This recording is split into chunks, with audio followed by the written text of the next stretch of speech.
POIs by default into the chat. If you want to receive them in a different way, please indicate clearly before you begin your speech. Speakers, please make a note of the preference that the person speaking has expressed and respect it. And if they do indicate, of course, that they want them verbally, please do not badger. Same goes for the chat, though. You don't need to spam POIs your team 30 times. Just do it once. I'm not going to be putting time markers into the chat or timing the round. I'll be timing your speeches. I'm just not going to be putting it into the chat. I'm going to be focusing on writing what you're saying. If someone on the panel wishes to put time markers into the chat, that's appreciated, but is in no way compulsory. The last thing I want to say is I'm sharing this room with another person who's judging. So I'm going to be doing the transitions between speakers in the chat, but I will give you a thumbs up if you ask if I can hear you on camera. That's how I'll confirm it. Okay. Unless there's any further questions, I would invite the Prime Minister on the motion. This House, as a university scholarship fund targeted at marginalized identity groups, would prioritise allocating funds based on merit rather than economic necessity. I'd like to invite the Prime Minister to open the debate. Thanks very much. Am I audible? And is the streaming going yet? Can I start? I don't know. Okay, well then. Hello, Mother. Right. Okay.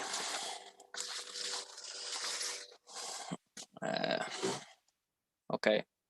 3, 2, 1. I'm going to forward 3 arguments in this speech. Firstly, the perspective of the individuals that run these organizations per any actor motion and why they will likely prioritize merit prima facie. Secondly, why the types of individuals overwhelmingly are those who are still from poor backgrounds but are substantially more likely to benefit both themselves and their communities. Ultimately, finally, why economic necessity both reduces the resources of these organizations and crucially selects for individuals that would pursue better pathways otherwise. Firstly, on the perspective, who are the individuals that broadly tend to make up these organizations? Firstly, academic staff that often want a large degree of oversight over this precisely because it's university funds, and individuals that they cooperate within this. The reason that these individuals tend to engage with this is largely, one, because they want more individuals or a more inclusive university so that it, like writ large, they can access these communities and maximize their PR.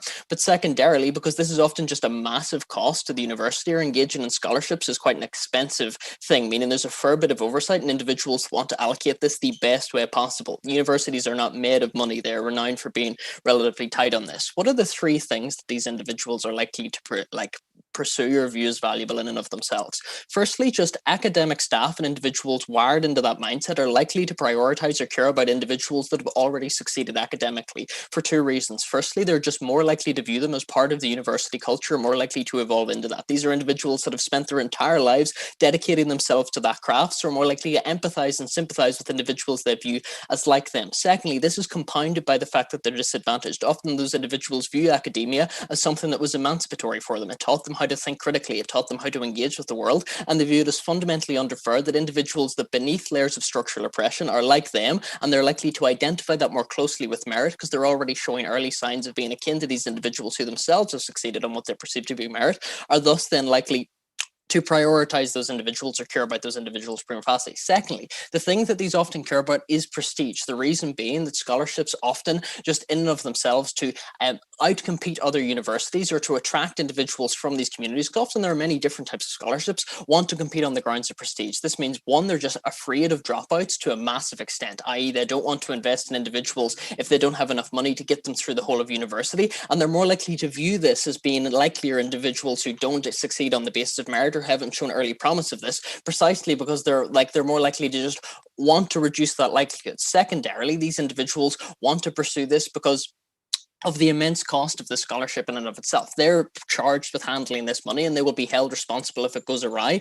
So if these individuals, they prioritize everything and getting these people through the door, but they don't do particularly well, they're the person who gets bit at the end of the day or gets hit with it, meaning that they often over prioritize maximizing that prestige. The third thing is often over the long term, these individuals want this scholarship to continue, i.e. after them, they want more of these individuals to be able to enter this. A primary source of funding for these often is alumni that graduated from the scholarship, and these tend to be the main source of funding for 2 reasons. Firstly, because those individuals are the most likely to emphasize or relate to that because they themselves benefited from it and would likely to contribute going forward. But secondarily, because those scholarships that increase increases the amount that they can invest into the future, maximizing the scale of that. Those individuals will then, when those communities grow, reinvest into it and will likely be a long-term source of income if they have more individuals going into it. They're likely to just prima facie perceive the individuals who are already succeeding on merit as more likely to be successful in the long run, so more likely to donate, and consequently that perspective means that they're likely to weight that when they bring in the long-term ability to maximize the sheer number of individuals in future that can succeed from this going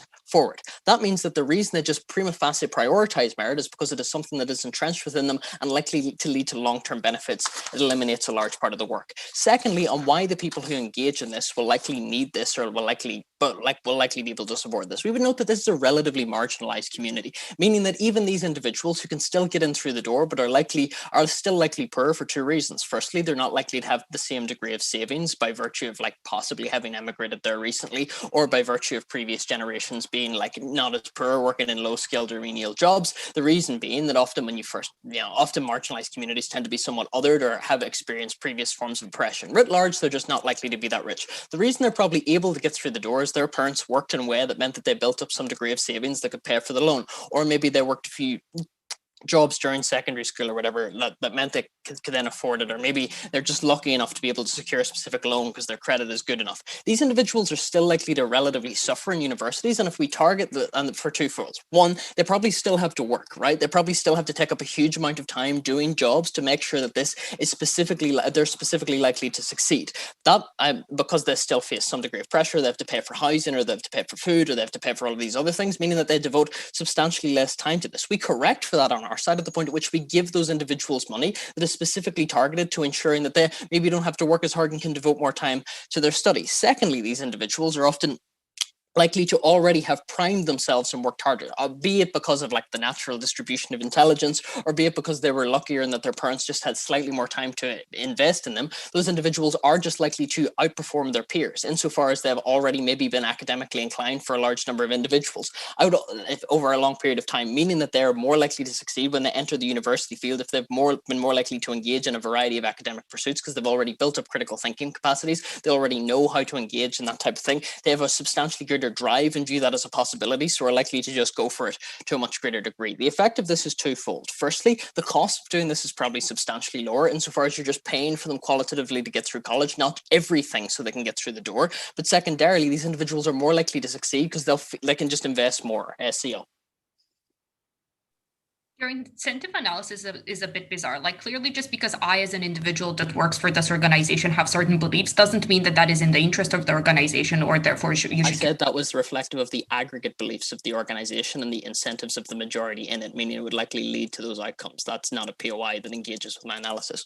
Okay, the effect of this means these individuals on merit are substantially, one, you're likely to get more of them and they're more likely to succeed, but secondly, those individuals are probably then likely to just do better because those individuals, having already engaged with or having already succeeded in that metric, can devote more time to their degrees, meaning that they're more likely to get better degrees or reach firsts or second or 2-1s and such, which means that those individuals are more likely to go on to get better jobs, meaning they can go back and just, one, they're likely to have a better college experience, they're more acclimatized to that environment, but two, they're more likely to just be able to go back to their communities, get better jobs. The second issue on the people that are poorest is those individuals, if you put all of them the money into getting them through the door and devote that much time, but these individuals are still unlikely to succeed. One, because they're the ones that probably had to work the hardest. They're the ones that have not been academically inclined prima facie. But secondly, those individuals are crucially likely to suffer from the fact that the job market is so saturated and they still probably have to devote so much time to catching up that they don't get the best jobs in the end. Propose. Bye, Mom.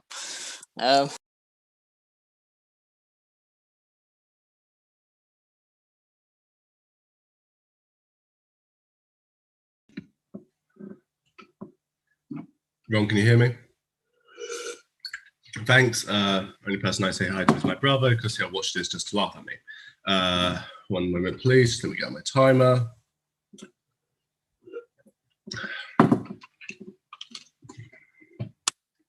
Okay. Starting my speech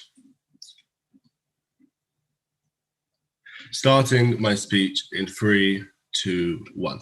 I think the last speaker misunderstands who is running these funds. This idea that it is the aggregate, that it is the largest group of these people, and they represent the majority of these organizations is inaccurate at the point where I believe the people who run these funds are exclusive, a member of exclusive group of exclusive, and not everyone gets to say. At the point where I believe that the people who are the white-haired John, the straight man who doesn't really believe in affirmative action, who doesn't really care, I don't think he's going to be bothering. I don't think he cares about what happens in the fund. I think he realizes the university structure is always going to screw everything, so he's not going to get his funds, and I don't think he cares. What this looks like is, it looks like academics from these backgrounds. It looks like academics who are sympathetic to these cause. At the point where I don't believe that the people who are against these funds or don't believe in them and just want the reputation, the people who just want the reputation or just want the university to look good, they can go elsewhere. They can work on the scholarship fund for whoever is the smartest kid. They can work in resource allocation. At the point where I don't believe those who don't care about these minority groups are going to be affecting it, I don't buy most of opening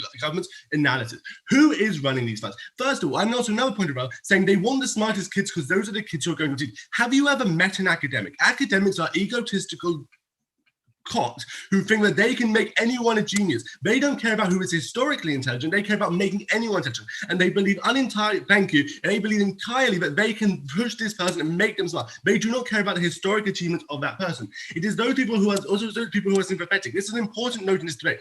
It is not the people who are just aware of these things. They want to correct them. These academics are so ideological in why they are part of these culture events, but they don't want to they just don't want to be aware of the historic inequality or the structural barriers to entry, but they want to correct for them. Who is making up these funds and what do they represent? One, these funds want more minorities. These people running these funds are probably going to going to be sympathetic to these causes, fully aware that less minority kids are going to be in these universities and thus want more of them. We think that's intuitive. We also think opening government agree with this. They want to help minorities reach their full potential. They think that most academic kids, they're going to succeed whether we give them the funding or not. They're going to go to university wherever we fund them or not. If their main goal is to try and correct for the structural inequality and help kids see their full potential, they are going to want to get these kids to that. They are going to think that money should go wherever it needs to go to get more people sustainable things. Quick thing, they do not care about the prestige of the university. As I said, the straight white man who only cares about the prestige of the university is going to be on the scholarship fund or the resource funds. People, the prestige of the university doesn't come from, did you have a smart person from a background minority? It comes from, did you get the smartest person? And the smart person, whether that be a minority or a member of the majority, can come through the scholarship funds. That's not the point. And I do not think at the point where I've characterized these people as ideologues who care about fixing the structural inequality and are sympathetic either as members of the cause or a sympathetic individual of the cause, that is the case. At the point where we see on university campuses this idea of saying we need to decolonize the curriculum, despite that really pissing off old academics who are doing the funding, we think that the people who are running those decolonize campaigns are the same people who are going to be trying to be sympathetic to these minority groups. At the point where I do not believe those running the decolonize campaigns who are hurting their reputation because they're not getting as much funding, at the point where I think that they're running this sort of thing, I don't think they care about prestige. Also, there's this idea that anyone can be successful. Academics don't run the country. Academics don't run CEOs, so aren't CEOs. So I don't think this, if they're going to be academic, they're going to be really rich, they can give money to us, follows at the point where I think the most academic in our society go on to be academics and don't make that much money. I don't think they're looking for the next fellow academic to give them more money. Okay, let's talk about the scholarship market, because this answers the first question of who do we want to be giving these funds to. The scholarship market, let's look at this minority. The two minority groups in this debate are those who are really smart and really academic and those who are not. Those who are academic stand in a scholarship market that is saturated. Those who are academically intelligent, and we fully believe that the smartest person from minority group is going to be smart as the smartest white person. At the point where we believe that, intuitively, we believe that this person has a greater chance of getting a scholarship somewhere else. At that point, I do not believe that they need this one necessarily. Whereas the point where we have bursaries for more minority kids, the only access fund that minority kids have alternative to this is the bursaries for just general poor students. But this is far more competitive. There are far more poor people applying for this for this bursary than there are academics applying for these merit. At the point where I think that the majority of the people who are going to be falling out of either scholarship and not getting that money is going to be in the poor kids and poverty-stricken example, I believe that we need to prioritize that. Now, this is the second thing, and so that proves that if we want to gain more minorities into the university, and we think that a rich kid the smarter kid has a high chance of getting a scholarship than the less intelligent kid has of getting a bursary, at that point, I think we need to do this to get more people into university. But here is the second issue. This falls into why we need to put money where it is and the academics thinking that they need to overcome structural issues. Yes, the smart kid might be in a position where they also grew up in poverty, but this is less likely at the point where I can tell you 4 things. 1, however your academic outcomes often come from inequality. A rich kid is probably going to perform better as a academic as they had private education, if they had that leading private education, if their parents were at home and they could afford classes, they didn't have to work extra jobs. At that point where I believe that the rich kid is going to be far more likely to be academically successful, I think that the smarter kid is probably going to be coming from a place of privilege more than the less intelligent kid. And at that point, I do not think they are in much need of funding. I'll take a POI from closing. If you're right, and the people who fund these scholarships are people who are rich and have things like bootstrap ideologies, why are they likely to fund a scholarship when it looks like you're giving out free money? Exactly. If at the point where we think you are going to be giving money to the rich minority figure just because they're academically brilliant, that makes the fund looks like it wasted. If we believe, as I've just proven to you, that it is more likely that this less academic child is coming from a poverty-stricken environment, and you speculate, closing government speculate, that the fund is only going to exist so long as it's seen to help people who need it, yes, that is another reason to do it. Thank you, because that means that the fund is going to be seen as valuable and thus is going to continue. This is the point of this debate. At the point where the smart kid can get funds from elsewhere more easily than pockets. So at the point where I want these kids to just more minority figures in university, that is a reason to do it. At the desire to make money go to places where it's needed and money will help them survive, that is why it is needed, because it's more likely that the academic kid is already coming from a place of privilege. At the point where, also when it comes to creating someone's full privilege, full potential, at the point where I believe that the academic kid might have already reached his full potential. He might have already got to the point where he is not going to expand earlier. But the less academic child from a more poverty background, he is more likely to reach his potential. At the point where academics care about potential because they think they're the God's gift to everyone, they want to support the kid who probably has more potential to go. Thank you. Please vote up. Yes, we're up.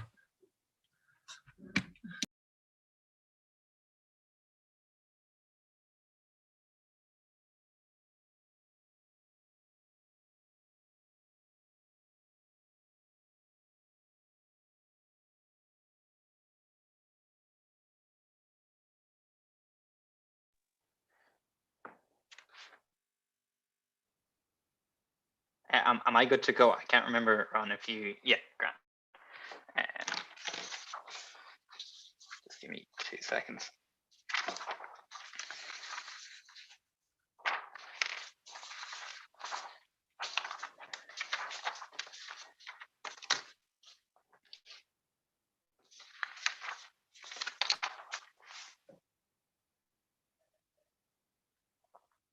Starting in 3, 2, 1. 3 things in this speech. Firstly, resolving the perspective of the organization, explaining why that falls to our side. Secondly, which students are more likely to succeed, why it's the people on our side, and why that's likely to be very good for the scholarship and for the individuals. Finally, on how the scholarship looks long term, why that's important in this debate. Briefly though, just responding to the claim we hear from opening opposition, which is that the people from these minority groups who might get a merit-based scholarship would also be eligible for lots of other scholarships, and so consequently don't need this. The first thing to say here is that just the number of scholarships that are available to an individual in the 21st century is very small in most institutions, particularly if you're geographically defined and if there's only certain universities that you can go to. So already that's just a very small pool of money, just prima facie. The second thing to say, though, is that they are still obviously from a minority group, so they're likely to face huge discrimination in the selection process in the other types of scholarships that they might be entering in. That's why you would give them a specific scholarship aimed towards their identity group, because of the adversity that they're likely to face more generally. The third thing to say, though, is that often the more general scholarships are just ruthlessly competitive. So even if these individuals are very good or have some degree of merit, they're not going to be able to compete with the absolutely most privileged individuals who have the most time to study and the most directions towards these specific types of scholarships. So the idea that they are just drowning in money and can get any other offers that are not important in this debate is completely nonsensical. I would also point out there's no obligation on a scholarship to give the money to a child who is already on a scholarship or already has a huge degree of funds. There's obviously a degree of leeway in who they will try to decide to give it to, and a degree of consideration that they will bring into it. So I don't think that point enters into the debate.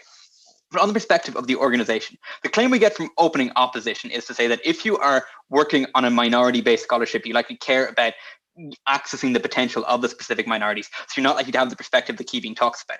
I point out firstly, though, that our argument is about what you view as potential and which people from that minority group you view as most deserving of the scholarship. So obviously, on both sides of the house, you will be giving scholarships to minority individuals. Our claim is that the individuals who are in charge of the selection process are likely to view the ones who have already expressed a degree of academic merit as the most deserving or having the most potential to be unlocked. The second push we get from opening opposition is to say that academics are so arrogant or have such a belief in the academic process that they think they can teach anyone. This is clearly untrue. If that were true, every student that they had would get a first, but they recognize that about 3% every year of their class gets a first and everyone else does middling or often quite badly. It would just be impossible to be in an academic environment for that long and not realize that a lot of people are just genuinely bad at it. The second thing to say here is that obviously they have a stake in believing that academia is very hard and is a very specialist skill, because all of the prestige in their life, all of the achievements that they have valued came from them doing well academically and being particularly exceptional and beating out other individuals. It would be very difficult for them to concede to themselves that anyone could do this or that it's very easy to teach. What is far more likely is that they view it as a special skill that needs to be unlocked in certain individuals and will have a tendency to want to prioritize individuals who already express that merit. The third thing to say here, though, is that obviously there are difficult decisions to be made on both sides of the house, and there will be edge cases that they need to consider. We're saying that the people that they would much rather want to give this to will be the individuals who will have that degree of merit. On how this is likely to work for the individuals that get it, I just want to point out that there are a plethora of reasons why the people in the most dire economic need that opening opposition talk about and want to give these scholarships to are incredibly likely to fail or do badly in university. The first piece of framing to point out here is that we are specifically talking about individuals from dire economic need who haven't expressed a degree of merit prior to the point at which they get the scholarship, because if they did, we would be able to give them a scholarship on our side as well, because they do very well in the test or the interview or whatever system they're using. So it's specifically people in dire economic need who haven't expressed a degree of merit. Firstly, they're far more likely to need a part-time job in university than anyone else that they're competing with. Even if they're on a scholarship, if they come from really deep economic need, the scholarship isn't going to be able to make up every single one of their bills, so they're still likely to have to work overtime. This reduces the amount of time they can study, the degree to which they can engage with their classes, etc., etc. Secondly, they start from a far lower base than anyone else in their university and don't necessarily have the national ability to be able to make up from that. They probably haven't gone to as good a school as other individuals. The people in their lives are not as academically inclined. They can't ask their parents for help or advice. They don't have relatives who understand the field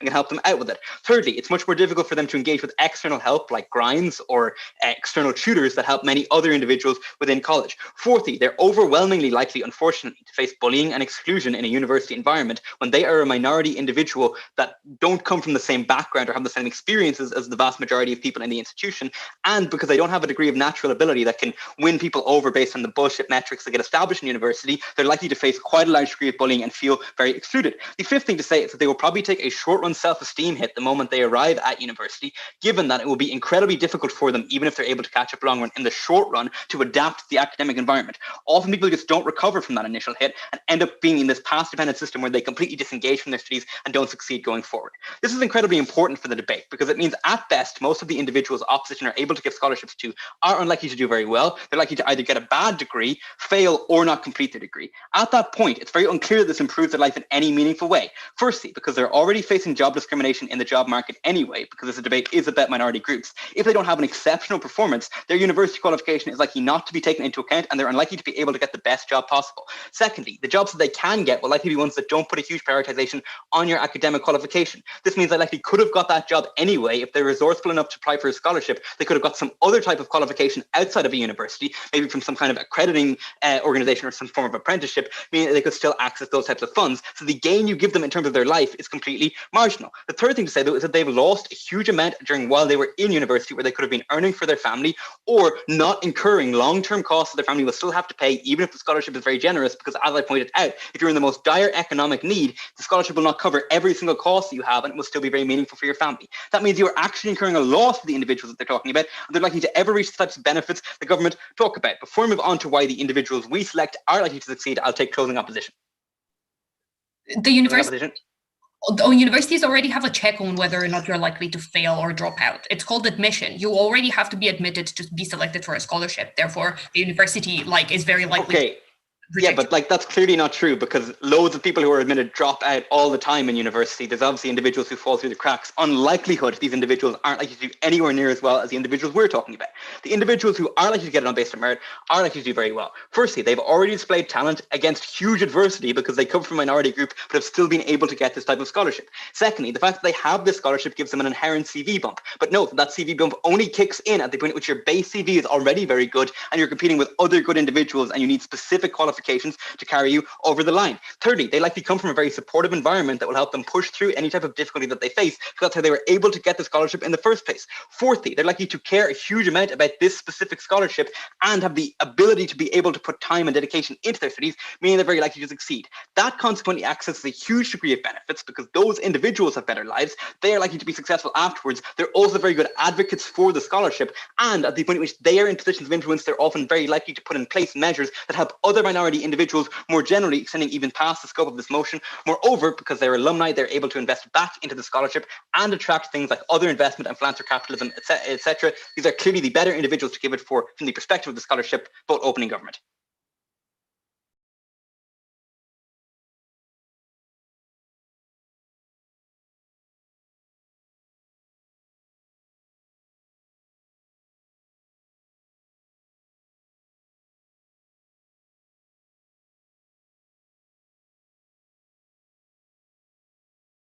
Can I confirm that you can hear me, please?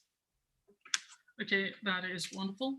I'll only be taking POIs in the chat, please. I will probably take one around 5:30 from closing.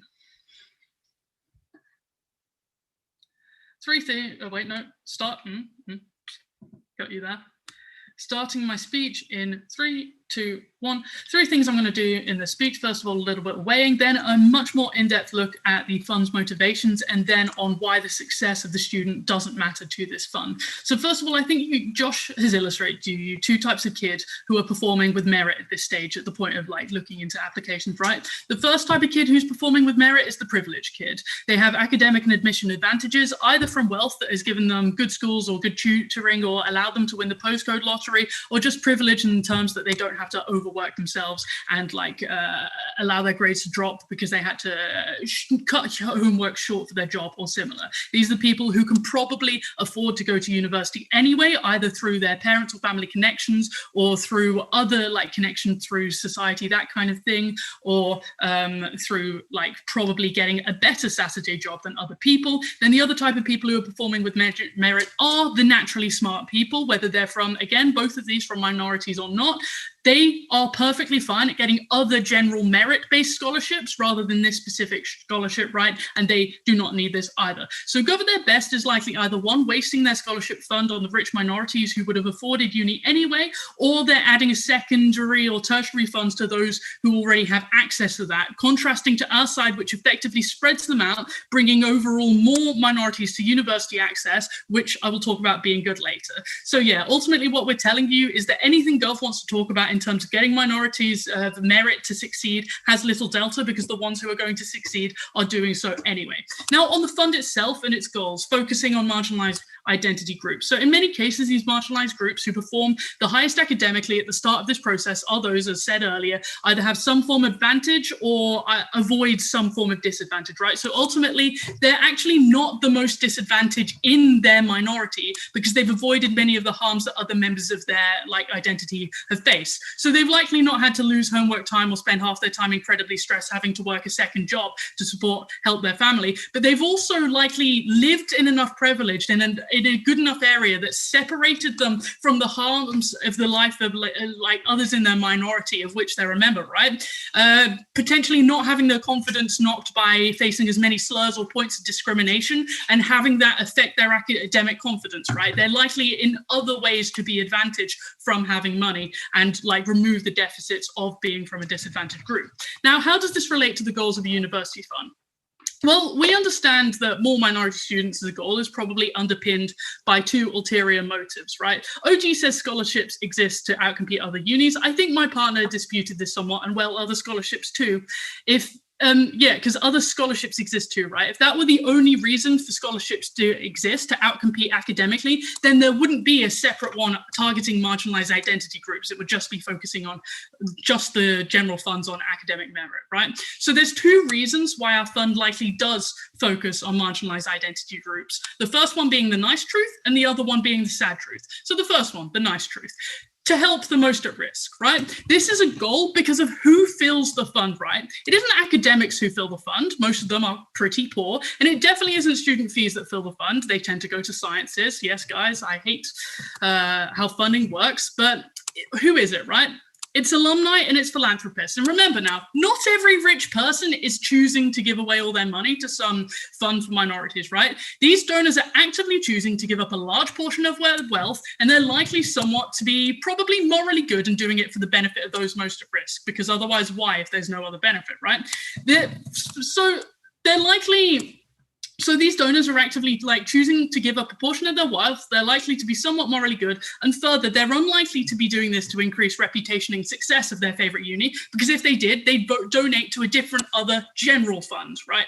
So now donors require evidence. That's how they work. They require evidence, stories, talks. They attend dinners to see people from who've experienced their fund, that kind of thing, to show evidence of change and those they've helped, or they might fill out future funding, right? So what we need to do is we need to show them that we are truly targeting the most at risk, the people they want to target.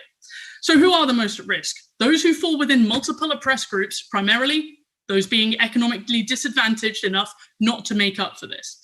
Now, the second reason, the sad truth, why we think our fund is likely to target marginalized groups is to fill quotas, to avoid media criticism about whitewashed admissions, and to receive the funding that many governments give for intake of minority students, right? Again, I think the best way the fund is going to be able to do this is to ensure that they're intaking people who overlap in multiple disadvantaged groups to fulfill multiple quotas. Noting here that not only is being economically disadvantaged counted as such a group, but those who fall within multiple aggressed groups are more likely to be economically disadvantaged due to structural oppression, thus helping the fund fill more of these quotas, gain more of these benefits, and move away from more of these harms. Before I go on, I'll take a POI from closing. Opening. So you're talking in complete absolutes where it's either the very, very rich people or the very, very poor people, but there's a pretty large group that is still very poor relatively among this minority group whose parents have worked pretty hard just to get them enough to get some merit-based stuff, and now they get through the door. Those kids are still massively fucked over and you still want to help them as a rich person. Deal with the nuance. Okay, I think the other scholarships still exist for these people to access, right? And I think realistically, look at it this way. Those who have worked incredibly hard but are on the borderline, the breadcrumbs, yes, maybe you're right. Maybe they're going to have to work a job through uni, but you still get more minorities overall going to that university on our side, more disadvantaged people overall, even if we have more people going to university and having to work through it. Something that I'm going to talk about now. Why doesn't the scholarship fund care about widespread student success or how the student is doing?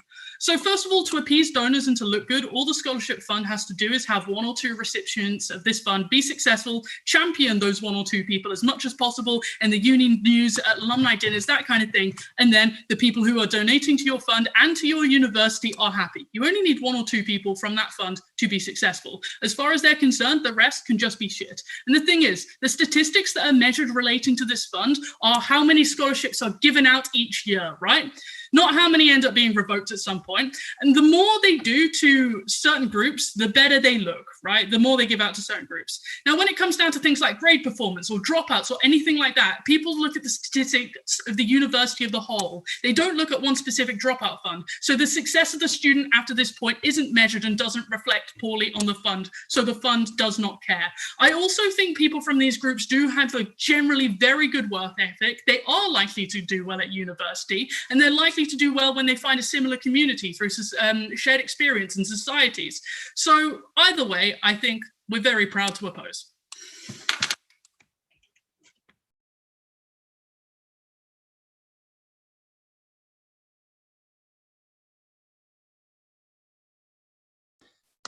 I'm going to assume that I'm audible and stuff.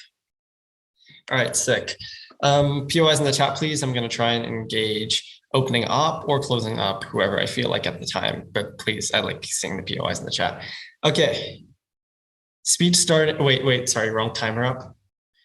Speech starting in 3, 2, 1. Let's go. I'm going to extend in 2 ways. First, I'm going to talk about the importance of success stories. 2, I'm going to talk about the importance of engaging communities specifically and how they feed back and respond to these kinds of measures. Rebuttal is mostly going to be integrated throughout, but first I'm going to do a couple of things on opening opposition.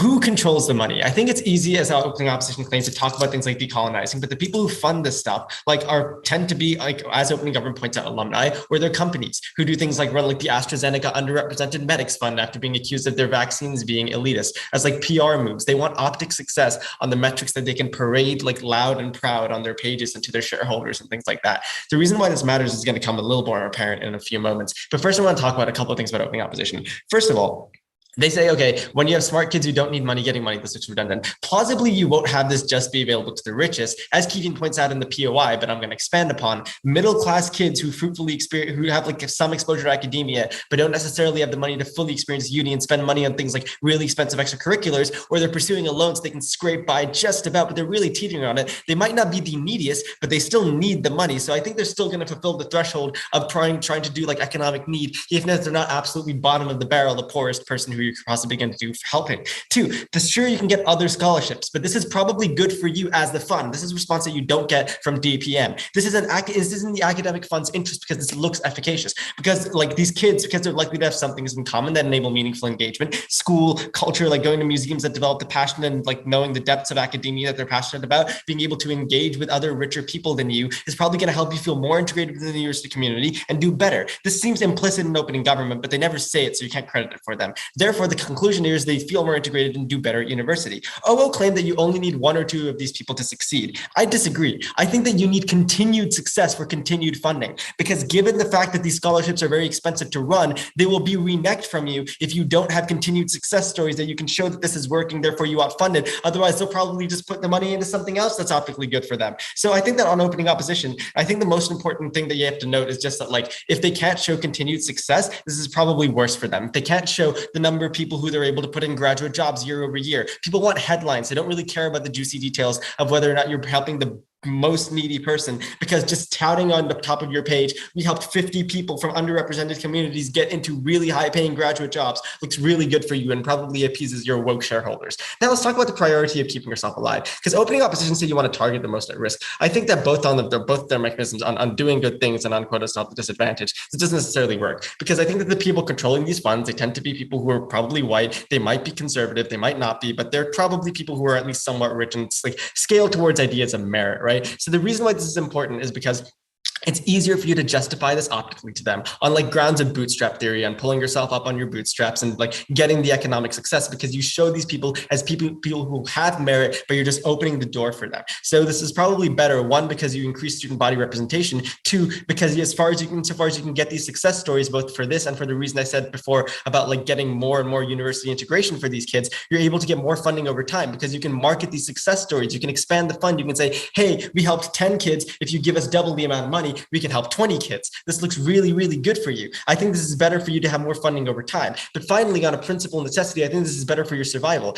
This is a reason why like planes say attend to yourself first with oxygen masks and then help others. Because if the person next to you on a plane is asthmatic, it doesn't matter because you can't help them unless I'm wearing the oxygen mask. The moral obligation is to ensure that you can provide a good outcome. You can ensure that the fund continues to get money over time and then focus on broadening the good outcome. So why we lose funding on the comparative is because it looks worse for you to just be giving away quote unquote free money to kids who don't necessarily deserve it, and to kids who, for the reasons that opening government flag, they might not necessarily be succeeding in university. So it looks worse for you. It looks like your fund is failing. So this is just going to make it harder and harder for you to be able to get this stuff. I think that under opening government and how we're going to outweigh them is 1, we tell you why it's essential to have these success stories in terms of having the fund's continued success, which is something that's implicit and they never actually explain and analyze why that's the most important thing, because the most important thing being the fund's survival. And 2, we tell you why every single dropout is a mark against your scheme, so you help fewer people over time. And finally, we're going to talk about why engaging communities is the most important thing for the fund. Now let's talk about communities. Why do we need to engage them?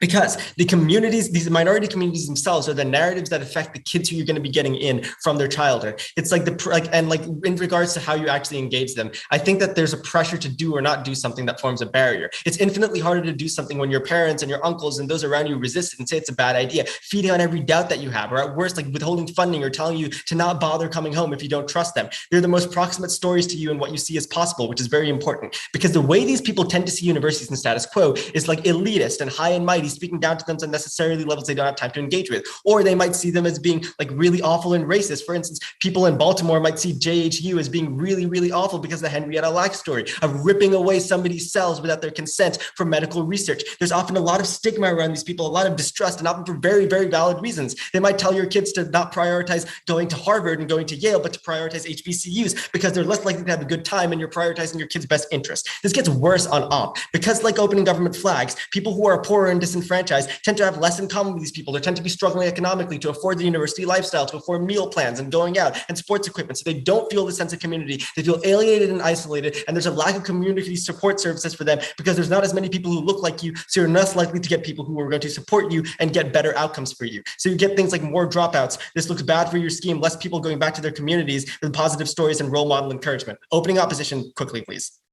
Please define merit, and if it is people who are academically brilliant, surely they're more likely to stay in academia, not make that much money, not donate to fund, and not become a poster boy. We don't need to define success. Okay, I get the point. Look, if they stay in academia, this is also probably better for us because they can do things like advocate to deans and advocate to like department heads, to do things like expand the research that happens in minority communities, to do things like increase funding and grants for these people anyway. So like, even if they go in jobs or go in academia, it's still a win for us either way, because being like the head of like political science at Harvard looks like a win, I think.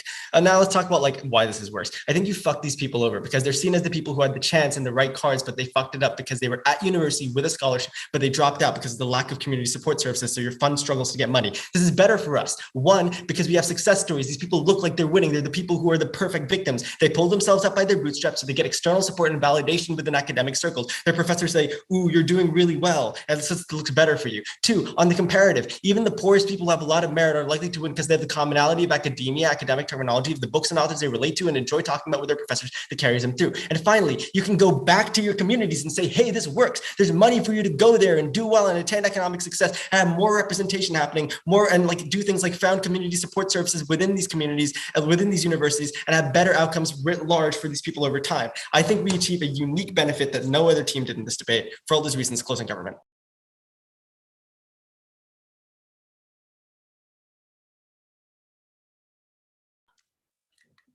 Can you hear me? Fantastic. Okay, cool. I take my POIs in the chat. Please don't unmute yourself.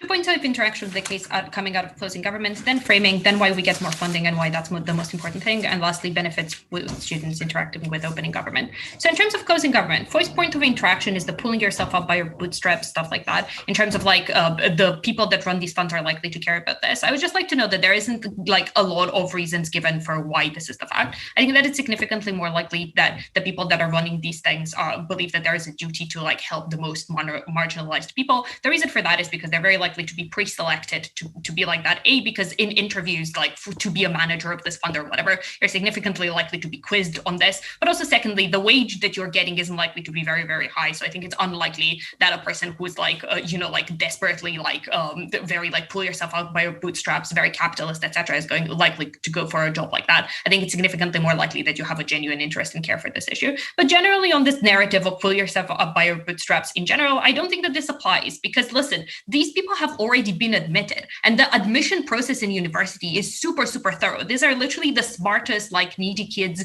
that exist out there. So they've already pulled themselves up by their bootstraps, right? They've already done the steps. They're just, their parents haven't had enough money, right? So when pushed on scrutiny on this narrative, I don't think it's likely to stay. I don't think this applies. I think this applies if you're talking about exams to entry, but not about access, and therefore it fails. Framing. Universities are faced with massive amounts of scrutiny when it comes to their their admissions processes, the fees that they're getting, and stuff like that for a few reasons. Firstly, I think that there is an increased awareness in general in the world of socio-political discrimination on the basis of like class and like ethnicity, etc.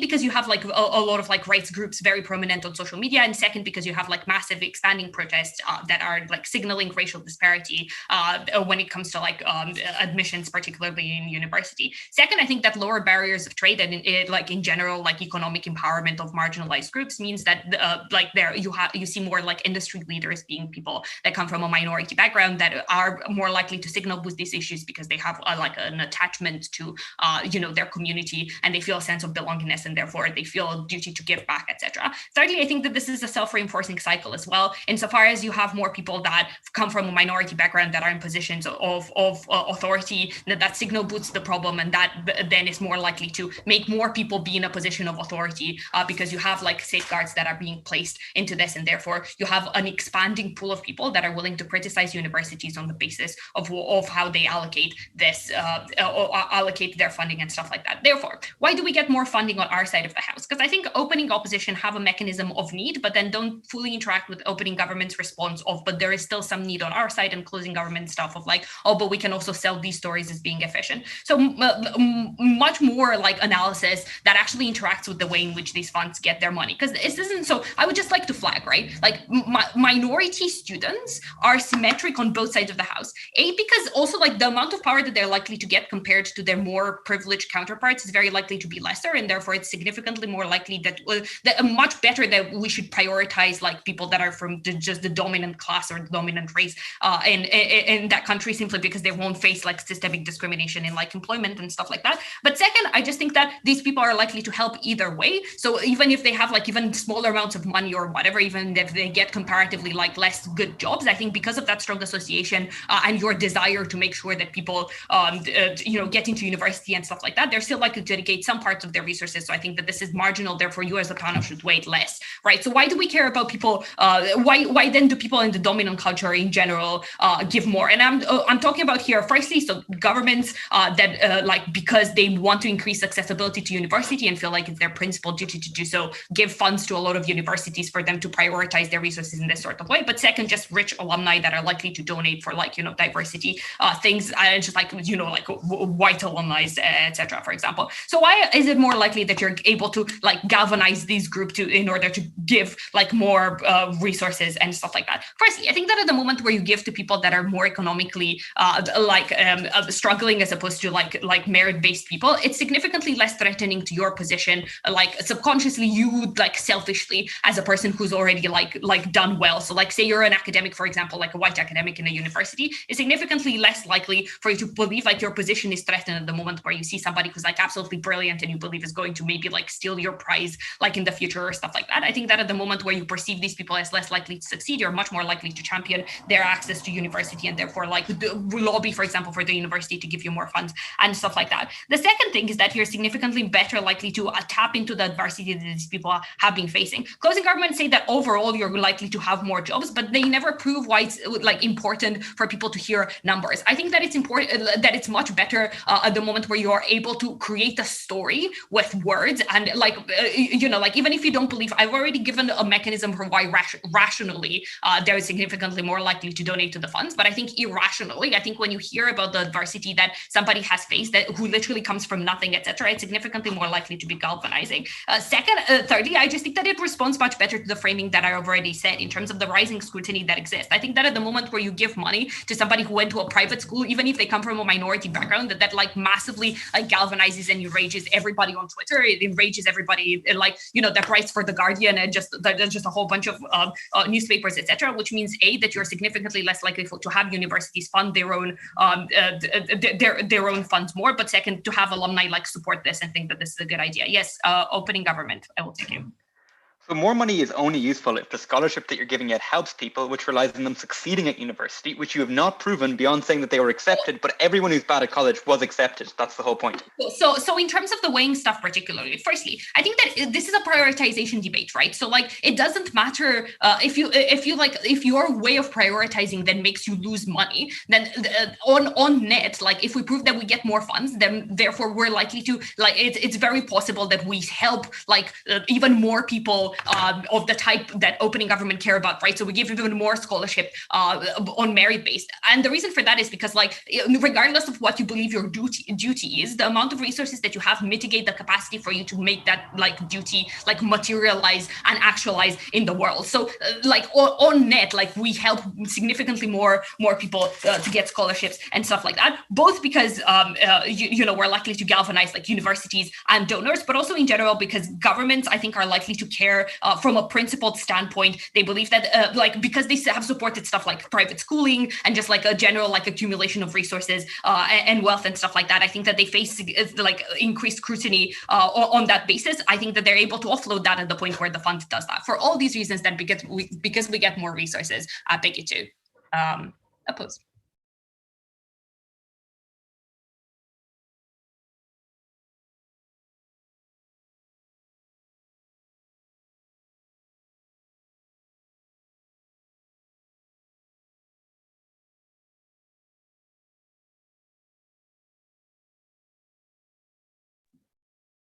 Am I good to go?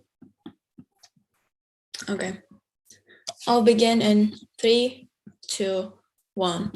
I think there's a mischaracterization of the entire, like the sort of people who are actually going to be funding this scholarship across the entire opposition bench today. First of all, OO says that, well, they don't really care about whether the students are going to be successful. It is rather like more like donors and like people who just want to sort of help the poorest and the most vulnerable in the community, and they just want to feel good about themselves, and they don't necessarily care about like the end result of their university education, right? That is the sort of characterization that OO paints today. Why is this inherently wrong? Because first of all, like Wajeeh explains to you why essentially like it's not just limited to like past alumni or people who just want to do some philanthropy, but like rather like companies who are making PR moves and who are essentially saying, well, look, we're giving these kids some university education so that they can become functioning members of the society. They can earn a better future for themselves and essentially go back to their communities, invest in their communities essentially, and at the very least essentially at least improve their own living standards, which is at the end of the day is a benefit that is going to be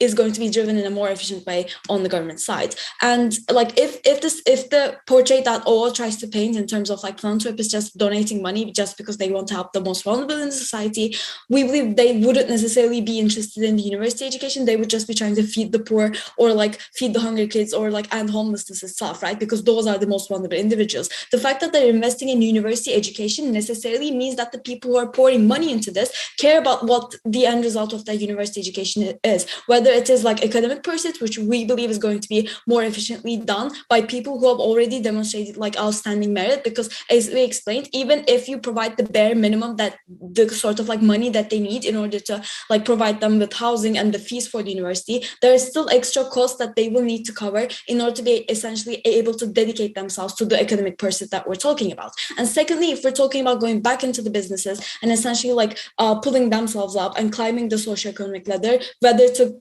go back to their communities and improve the community as a whole, or just to improve their own living standards, we believe like this necessary like base of merit is necessary in order to be able to actually dedicate themselves to this career, and essentially not having to like dedicate hours on end working part-time trying to sort of like gather an amount of money in order to put themselves through university. And on top of that, there are other sorts of barriers that they're going to face in university due to this economic disparity. If we're talking about like the poorest of the poor being faced with a much privileged class who are going to be able to afford extra classes, extracurriculars, and be able to essentially dedicate their time to that. But if we actually take in individuals who come from like lower middle class, who have shown and displayed this merit, there's at least this possibility that the majority of the people who we give this money to will be able to essentially like use this money in order to dedicate themselves to their studies. And on top of that, will be able to compete with their peers who may not be as talented as them, but essentially have all of these resources that that they're lacking.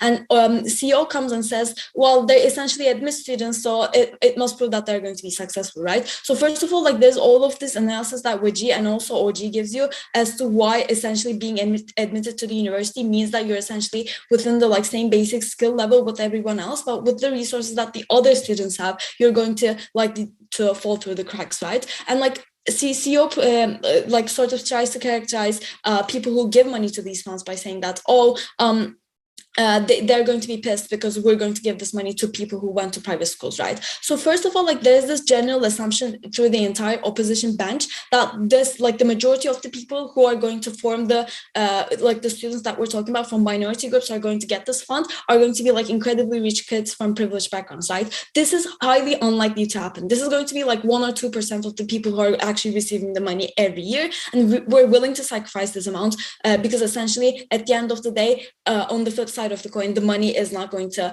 go to the things that we want it to. Why is this the case? Because when we're talking about like minority groups, it's essentially like necessary that they don't really benefit, they like are actively disadvantaged from the systemic oppression. They have not accumulated generational wealth. They cannot really rely on like these sorts of like benefits that are available to like from like to kids from white backgrounds, or like have like wealth from their family. And essentially, like even if they're really wealthy, we believe that there is this systematic oppression and this sort of like biases that they have to go through, for example, during an interview with people in positions of power that are still holding them back, right? So essentially, when you take all of these factors into account, it is highly unlikely that like the sort of scenario that they're basing their entire case on is unlikely to happen, where we give money to someone who's like extremely rich in the first place because they come from a minority background. But furthermore, why are we on top of our opening today? Because our opening explains to you why like lower middle class kids who do not have access to the same sort of resources with privileged kids are likely to succeed in this scenario more than kids from poorer backgrounds. This is all fine. But we tell you, first of all, why this is not just important for the sort of kids that we're talking about as individuals, but their communities as well. And why, like, at the end of the day, the survival of the fund is more likely to happen because of the success stories and because of the importance of the statistics that's going to show whether the fund is going to be successful. And essentially engaging with communities and the sort of narrative that is like portrayed around representation and the sort of inclusivity that the fund is aiming for. Essentially, we believe when a university forms these funds, the only reason and the only aim is not to help that significant, like specific individual, but rather the community, and like sort of shifting the narrative around these individuals and around these minority communities as well. Before I move on, I'll take one from our opening. Why can't poor minority students who are intelligent enough to be applying to uni and who would grow whilst there be just as successful as the minority student who worked slightly harder probably over the last 12 months? We don't necessarily, it's not necessarily that the merit's going to show up just because they worked a bit more in the last year. We think it's going to be like a longer process where they develop the necessary skills because their parents will be able to at least invest in their education a little bit more, where they didn't have to work all the time or like care for their siblings or something, and actually develop the sort of academic skills and critical thinking that they need in university life and all the other things that I talked about. But more importantly, why we're outweighing other teams in this match, because we explained to you like why funding these kind of scholarships is not just about like the individual success of the specific students that we're talking about, but rather the sort of narrative that's created around them, the sort of like long-term impact that is going to have in terms of like university applications in the first place, not just scholarships, but like the way that university is perceived in these minority backgrounds in these communities. We explained to you why it's going to be extremely harmful when we risk these funds in investing in people from the poorest backgrounds, and essentially when these students fail and go back to their communities with negative stories about how they were not able to compete with the rest of the privileged kids in the university. This is essentially way more harmful than any sort of benefit that side opposition can bring in today's debate. That's why we're proud to propose. Thank you.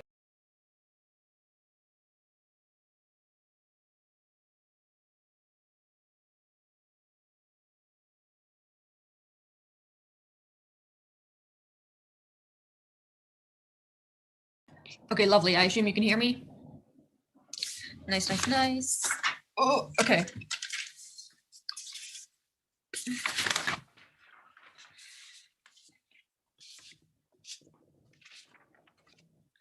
Starting in 3, 2, 1. I'm going to holistically deal with the government bench because I think a lot of closing government stuff was derivative. I do think they bring some new links and I'll deal with that separately. So I'm going to go through opening government and then where's against and then closing government and then opening opposition. But first of all, I just want to say holistically, I think the thing that like what most of the government teams gets wrong is they say like funding from graduates is the most important thing, because I agree that funding is probably the most important clash. But the thing is that like the over impact and the likelihood of dropout was just not that likely, and I think they over impact it massively. And I'm going to come to my rebuttal and why this is the case in a second. But I think this means that like likely is that they're all going to do well after uni because they've all got university graduate degrees, and I think everyone donates roughly similar amounts and it's roughly the same. So, and I think that if it does even go up or down a little, I think this is then much more marginal than all of government is claiming it to be. I think that what Julie tells you as well, specifically, which is also why we take it over our opening opposition, who also concentrates far too much on like what like these graduates are going to be funding and why like these people care, is I think the things on like why you get like external actors who didn't go to these universities at all being much more likely to donate. I think things like big celebrities being like, oh, I'm starting up this fund specifically for people of color from like poorer backgrounds, and like, or they're likely, even if they're not going to start up their own fund, make it for like, you know, donate to ones that are specifically go to like economically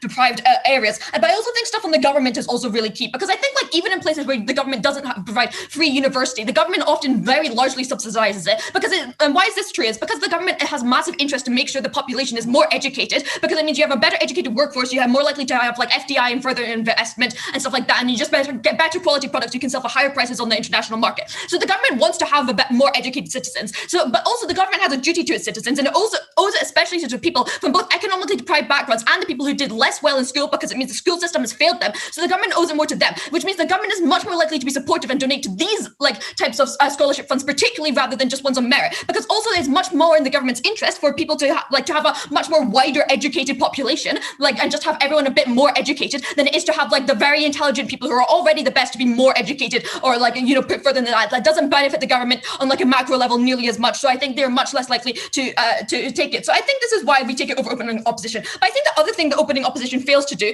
is that I just don't think they respond to opening government sufficiently, and they don't deal with this with the dropout clash, right? Because I think the dropout clash is the thing that harms them the most, and like is the things that stands most in this debate. And I think this is the thing that needs to be dealt with, because to prove that you still get the money from graduates on both sides of the house. Cool. So then I think going for the Prime Minister first, because I think first of all they say like, oh, these people are all going to be from poor backgrounds anyway. But I think first thing to note here is that if that is true, it also self-mitigates all the reasons why it is a bad thing to reach economic things, because they also give like loads of stuff about why people with academic merit have already shown to be done well, whereas people who are like economically in need of this are going to do badly because they will have a part-time job or whatever. So they already self-mitigated all of their benefits that they wanted to claim in the first place. But I also just think this is like not true in the first place. And opening opposition says this, but I'm going to extend and give much more broader reasons why. Because opening opposition just goes, oh, these people often went to private schools or had a postcode lottery. But it's not just right that, because it's not just not true that all people of color or people from minority backgrounds are poor, right? I think merit is decided from academic success and extracurricular like activities after school and stuff like this. I think the reason that your grades are going to be systemically lower when you're likely to be poorer is because from like a childhood when your parents are working multiple jobs you're just not read to, which means that your literacy levels are behind. Like you miss days off school because you're ill, and you have like because your like living conditions are worse because they're likely to be damp. You have lack of food during summer because like your parents just can't afford to feed you properly or sufficiently, which means it's much more difficult to have learning. I think all this means that you're very likely to have naturally brilliant people who just do not academically succeed. But of course, obviously these people, as Julie's already said, have got into university. They're just the ones who only just scraped in to get by, right? What these people specifically are then are the people who are still very naturally intelligent, just because of their living conditions and like their circumstances, which are not their fault. They did not achieve the potentially like best grades that they could have got in the first place, right? Because I think that this also beats the opening government on their own metric. If they want to say like, oh, you really want to have like people who are like, you want to do this principle of meritocracy because you want people who are really skilled because that's likely to be good, right? You're by just ignoring this pool of economically disadvantaged people, you also ignore a lot of like, you know, people who are actually naturally the best and the most brilliant. It's just that they're like, you know, they're like their success has not been realized to its full potential. Like for example, like an intuition pump for you, it's obviously not true that white people are any smarter than like, you know, people from like the continent of Africa. It's just because they've not been given the same like circumstances to be able to learn and educate themselves. And so if you want to do it and be like, oh, but we want to give people the most intelligent and the people who love this the most, then you should also be looking at different search pools and scoping up people on this level. Cool. I think that on the so I think that's on the dropout thing there. But also I want to just point out very quickly that the people who are running these institutions are probably smart and probably know this. And so like even if they want to have merit meritocracy, they also know that a lot of people will be really smart, have just not achieved the grades because of all the things I've told you.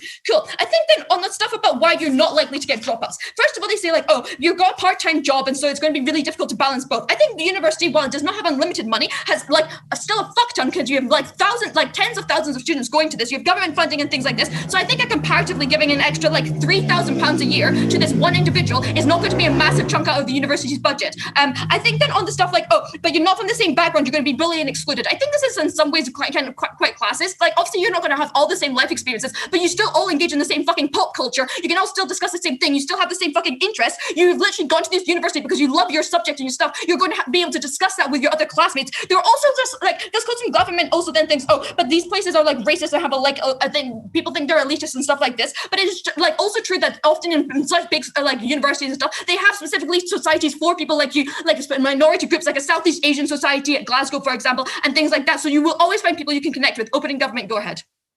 So the majority of the community are likely relatively deprived, some through luck, hard work, intelligence, were successful relative to their group. Consequently, you still get substantial investment with the poverty narrative, but now you fear wasting money that would have benefited the same minorities on riskier people. A lot of people of color and stuff like that who are just like incredibly rich and very privileged and stuff like this, who this is going to go to instead. That's not the point. Okay, so I think then like you're not likely to have stuff, because on scholarships you often have an interview process, so you're able to vet the people you think are going to be the ones who are actually going to be able to get through this. But I also think this is just not true. I think on the stuff like, oh, but you don't feel like you deserve to be there in imposter syndrome. First of all, people from economically hardship backgrounds are likely to appreciate it far much more than people who come from like a very privileged background, which I've proven to you through the stuff I've said before, right? So they're going to appreciate it much more because they do not want to go home and become like a burden on their family and like another economic burden because they are now living there. Because also note that these people also have selfish incentives, because closing government goes like, oh, but these people are racist and elitist and don't think these universities are any good anyway. I think a lot of them will just know like from selfish points of view, oh, if you go to this university, you're likely to get a better paying job and that is going to be a good thing, so you're going to push them towards you. And I think your parents are going to be very likely supportive. And I think this means that also then the opportunity cost, right? Because you need to go back to your family support. Privileged people, on the other hand, are far more likely to drop out because they know if they drop out, they can rely on daddy's money to support them and do whatever they want in the long run, because they can just like way off. Like poor people do not have this opportunity. They know this is so much more valuable to them, so they're very unlikely to drop out.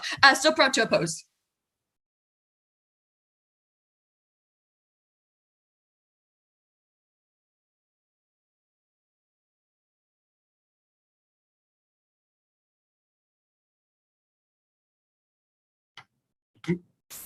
Cool. Thanks everyone for a really excellent debate. That was genuinely very high quality. If you could all now vacate the Zoom room as quickly as possible so that we can begin deliberating, and we'll call you back when we're done.